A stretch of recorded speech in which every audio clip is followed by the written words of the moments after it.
I'm Jeff Glore from CBS Saturday Morning. Welcome to The Dish. Restaurants come and go, but few establishments truly stand the test of time. In this episode, we explore cherished institutions with rich histories tied to the cities they call home. We head to Philadelphia, where the new owners of a beloved downtown restaurant have transformed it into a James Beard Award-winning eatery. And we visit America's oldest candy company, still making sweets the old-fashioned way. But we begin with a storied home-turned-restaurant in the historic city of Savannah, Georgia. At the Old Pink House, patrons flock from across the country for a seat in one of the 13 unique dining spaces. Dana Jacobson was lucky enough to grab a table.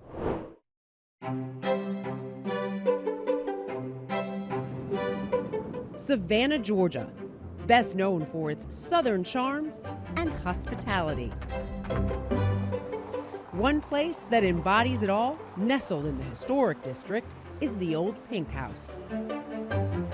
First time at the Old Pink House? Awesome that you're here. Craig Jeffress has served as general manager for 13 years. The colonial mansion turned restaurant has become a dining destination, with the home itself as much of a draw as the food.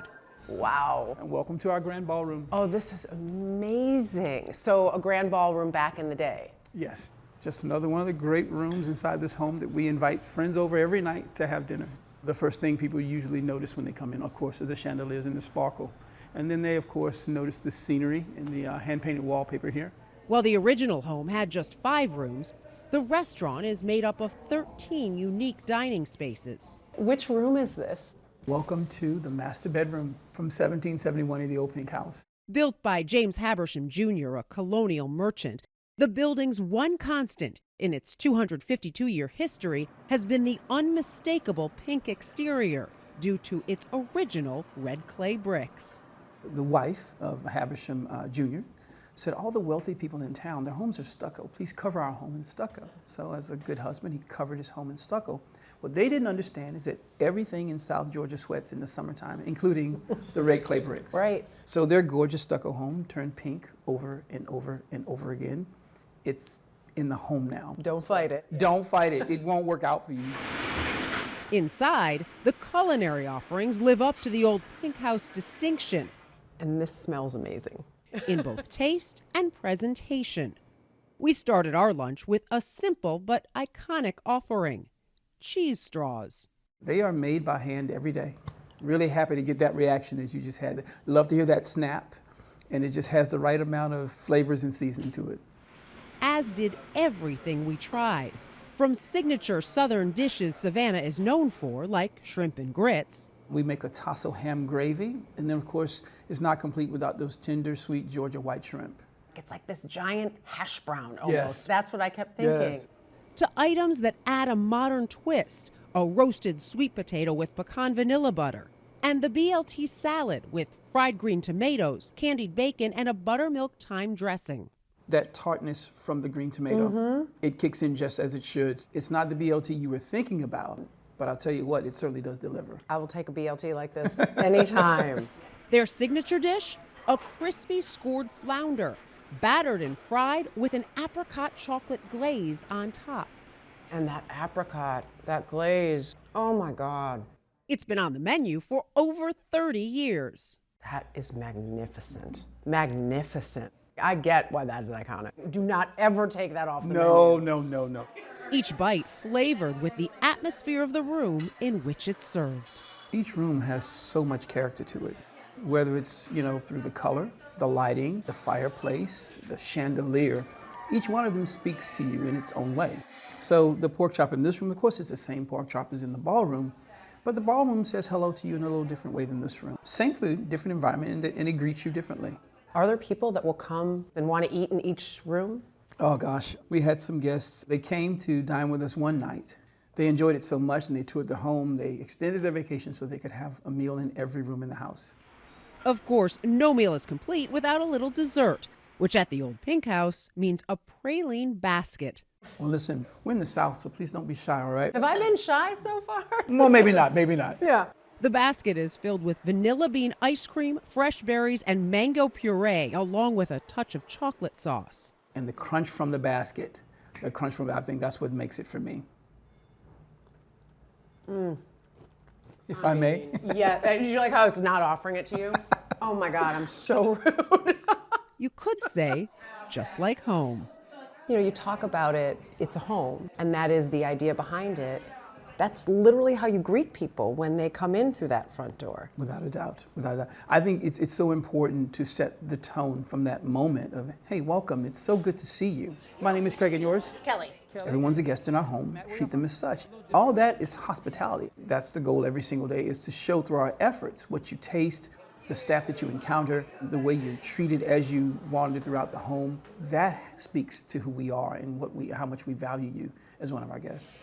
The old Pink House way, appreciated by tourists and locals alike, with those who call Savannah home returning a bit more often, not to the front door, but to the basement, the restaurant's tavern. It's a place where locals come first. All the rooms hug you, but this one here, it really puts a hug on you when you walk in here. I could hang out here all day and night and sleep on the floor probably after that. You wouldn't be the first. You wouldn't be the first. It's a very, very comfortable space. Say nighty night and kiss me. In what was originally the kitchen and laundry, guests can catch live music 7 nights a week. And if you're lucky, or not, like all truly proper historic Savannah spots, a ghost story or two. Well, about 4 years ago, one of our guests was here and having a great time in the tavern at this table here, Okay. taking photographs throughout her meal. Yeah. So this is what she sent me. Oh my God. These two people are sitting right here. Right. That's a real person's arm, that's a person, but there's no one standing there. Total chills. Oh my God. No one standing there. And I can't explain it. Other than, it's a ghost. Mr. Habersham coming to check on us. The character of the house. Character of the home, for sure. It's part of being at home, I guess. It is, it is. It started as a home, so it always will be in some way, shape, or form. So we treat it as such, and so maybe Mr. Habersham's just coming to check on his house. He needs a drink. Listen, we got him covered. We got him covered.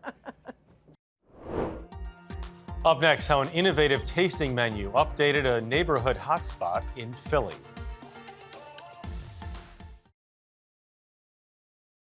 Nestled in Philadelphia's Rittenhouse Square sits restaurant Friday, Saturday, Sunday, a neighborhood favorite for more than 40 years. Chad and Hannah Williams bought the space in 2015 and reimagined it by changing everything but the name. Michelle Miller sat down with the husband-wife duo to learn how they created a James Beard Award winner. Firing 4 sweetbread, 1 is the celery root. He's a Philly born and raised chef. Gnocchi with truffles, bar 2-3.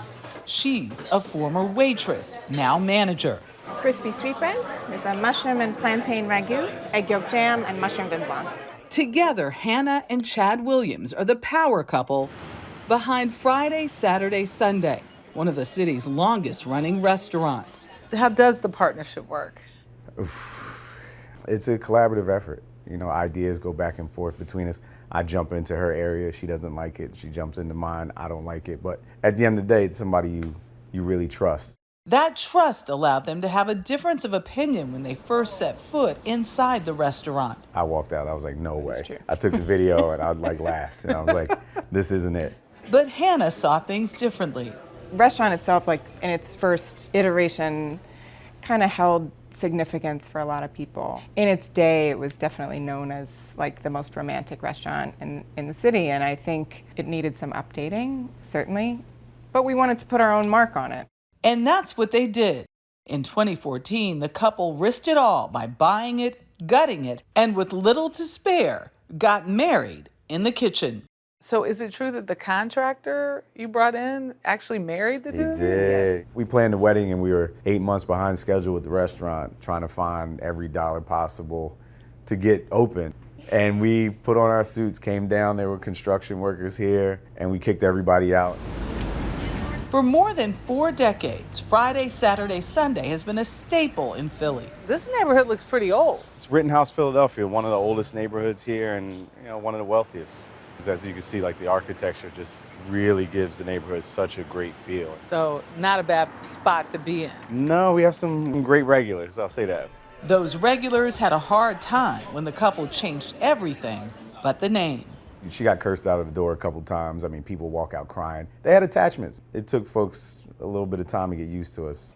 Change is hard, and especially when, you know, you're keeping the name, people then assume that, okay, new ownership is coming in and, you know, we're going to be able to go back and have that cream of mushroom soup we've been having for 40 years, and when they can't get that, people get upset, you know, change is hard.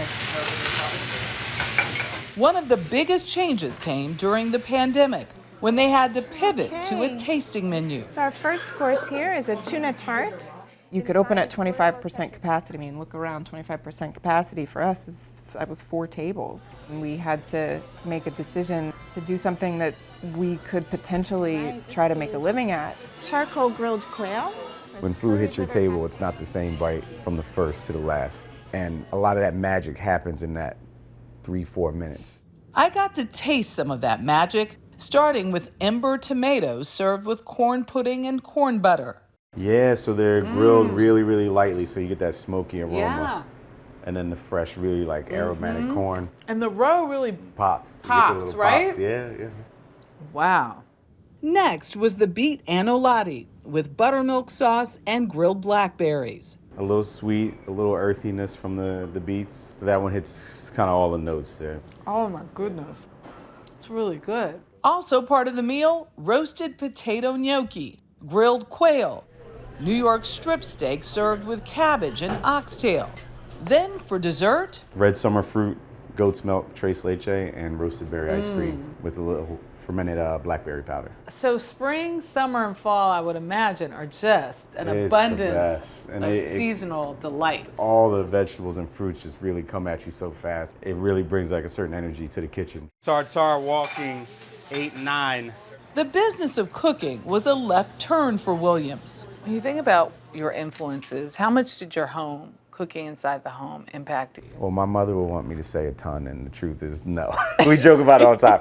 She didn't cook, she worked. She was a teacher, and so was my father. During his time at Howard University, Williams started working at a Caribbean restaurant and never looked back.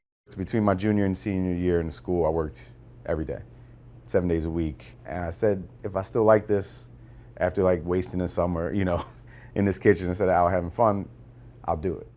He had to call his mom to tell her he wasn't going back to school. Tell me that conversation. She cried for years. She would call my boss and tell him to fire me weekly, every week, a call. From there, he went on to work at Michelin-starred restaurants like 11 Madison Park and Manresa before returning to his roots in Philly. Wales walking 21:39. What did you learn there that you brought in here? It was always taste.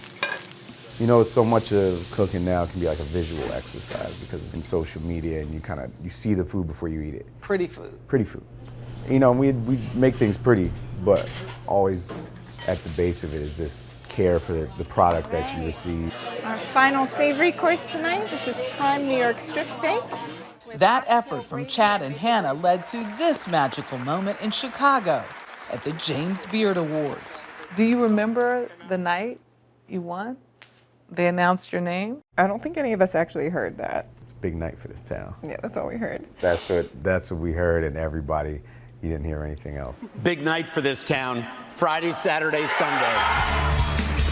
I watched it probably 17,000 times because, again, I don't believe that it happens as. I get to wake up next to this woman every day, and it is the best gift that life has given me.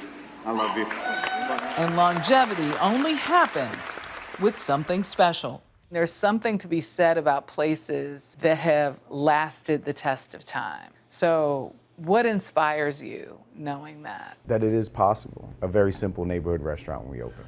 And the city and our guests have watched us grow, and they pushed us. So we want to just fulfill that dream that we've been blessed with and see how far we can take it. All right, walking 2 fish 39. After the break, indulging our sweet tooth at America's oldest candy company. At Ye Olde Pepper Company in Salem, Massachusetts, candy might as well be the 6th food group. The owners of the family-run business make candy just as the founder did more than 200 years ago. Dana Jacobson got a taste. At Halloween, Salem, Massachusetts may as well be the North Pole at Christmas. Trick or treat. Why is this so special around Halloween? I think it's the glamour of being what they consider the witch city. The people that come, they're all dressed up, they're happy, they're having a great time. Bob Birkinshaw and Jackie Russell Okay, just need a signature here. are at the center of it all. This is raspberry jelly, snowball cream. As owners of Salem's Ye Olde Pepper Company candy store. A lot of good stuff. Usually the lines are endless. The father-daughter duo are third and fourth generation candy makers who still make the same sweet temptations as their company's founder. The history is very important. That's where we came from. That's where our company started. Even the equipment that we use dates back to the 1800s.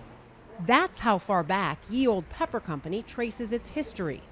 To an Englishwoman named Mary Spencer, who arrived in America in 1806 after being shipwrecked. She was destitute. She landed in Salem, and her neighbors asked if there was anything they could do for her. And she said, if you could give me some sugar, I can make some candy and I can start to support myself. So they donated a barrel of sugar to her, and she started making her Gibraltars.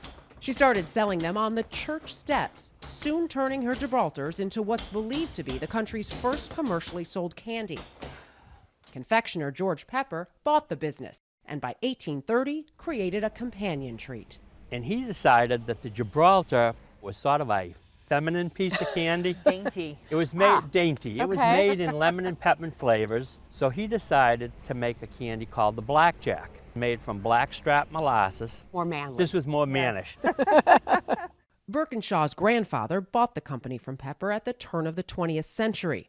Birkinshaw's father would later take it over and move production into the family basement.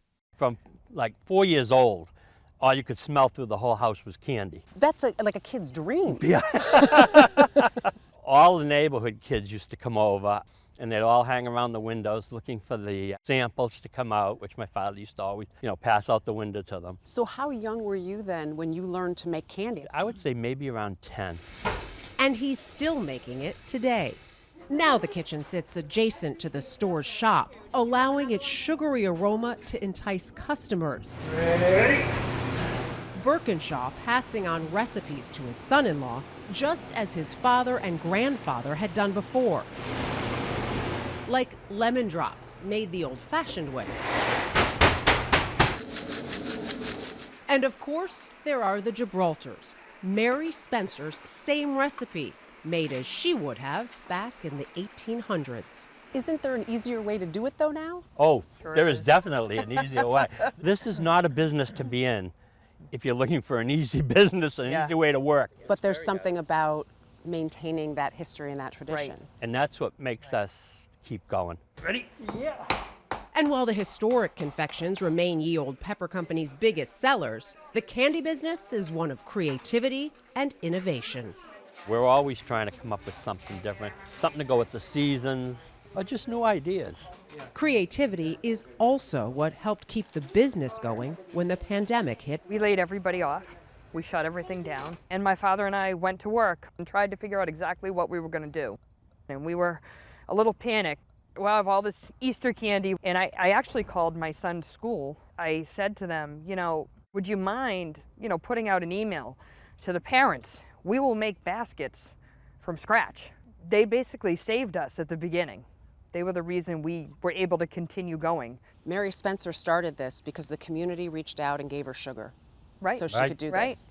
In your time of need, you reached out to the community. Right. Yes, St. Michael's was our lifeline. Yep.